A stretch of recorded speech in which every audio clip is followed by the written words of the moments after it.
우리는 어떻게 엘레야처럼 하나님을 경험하는 삶을 살 수 있을까? 이것을 나누려고 합니다. 하나님은 당신 주위에서 일하신다라고 하는 것입니다. 하나님이 일하고 계시기 때문에 하나님을 발견하고 그 일에 동참할 때 하나님을 경험할 수 있다는 거예요. 예수께서 그들에게 이르시되 내 아버지께서 이제까지 일하시니 나도 일한다 하시매. 이제까지 일하신다는 것은 그러니까 과거부터 지금까지 계속 일하고 계신다. 그래서 공동 번역에는 내 아버지께서 언제나 일하고 계시니 이렇게 번역을 했어요. 그러니까 하나님은 항상 일하고 계시는 분이세요. 우리가 하나님을 경험할 수 있는 전제가 여기에 있어요. 하나님이 이 땅에서 일하고 계시기 때문에 우리가 그 하나님의 일에 동참할 때 그분을 경험할 수 있다는 것입니다. 그런데요, 하나님께서 일하고 계시다는 가장 강력한 증거는 예수 그리스도의 성육신입니다. 예수님께서 이 땅에 친히 사람의 몸을 입고 오셨다는 것이 하나님께서 저 하늘에서 방관하시는 초월해 계시는 분만이 아닌 역사 속에 개입하셔서 일하시는 하나님을 드러내는 것이요, 그 예수님께서 우리를 위해 십자가에 죽으셨다라고 하는 것은 하나님께서 우리를 얼마나 사랑하시는지 한 사람도 영혼도 놓치지 않고 구원하시려는 하나님의 마음을 보여주는 것입니다. 그러므로 우리가 예수님을 통해서 배워야 되는 것은 이렇게 하나님은 일하고 계시고 예수님이 그 일에 참여하고 있다는 것이죠.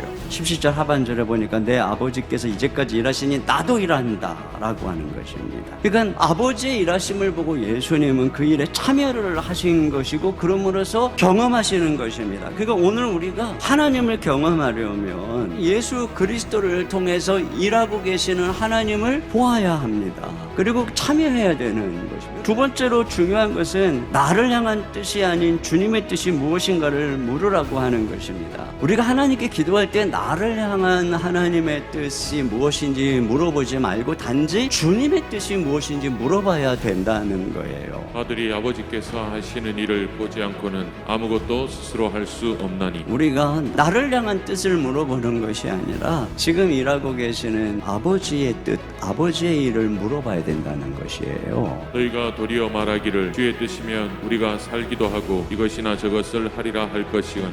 우리의 인생의 주도권이 하나님께 있는 거예요. 우리가 아니라. 그러므로 먼저 하나님의 뜻을 이해한 다음에 거기에 내 인생을 맞춰야 되는 것이죠. 우리 인생의 많은 열매는 이와 같이 내 계획으로 뭘 해서가 아니에요. 하나님이 일하시는 곳에, 하나님의 뜻이 있는 곳에 가서 동참할 때 우리는 이 풍성한 열매를 경험하게 되는 거예요. 세 번째로 하나님의 일하심에 어떻게 동참할 것인가를 물어야 된다는 것입니다. 미국 세들백 교회의 리고렌 목사님이 세들백 교회 이야기라고 하는 책에서 영적인 파도타기라고 하는 말을 했어요. 하나님께서는 영적인 부흥의 파도를 일으키시는데 우리가 할 일은 그 파도를 일으키는 게 아니라 그 파도를 타는 게 필요하다라고 얘기를 했어요. 오늘 예수님께서도 19절 하반절에 아버지께서 행하시는 그것을 아들도 그와 같이 행하느니라 이렇게 말하죠. 예수님이 어떤 독창적인 일을 하고 계시는 것이 아니라 아버지가 하시는 일을 예수님이 참여하고 있다라고 하는 것입니다. 역사의 주인 되신 그분을 따라가야 된다고요. 역사의 주인 되신 그분이 일하시는 것들을 보고 동참할 때 우리는 그분 크기의 일을 할 수 있는 거죠. 그럴 때 우리는 이 역사 속에 가치 있는 발걸음을 남길 수 있게 되는 것이에요. 이 시대 속에서 하나님의 일하심을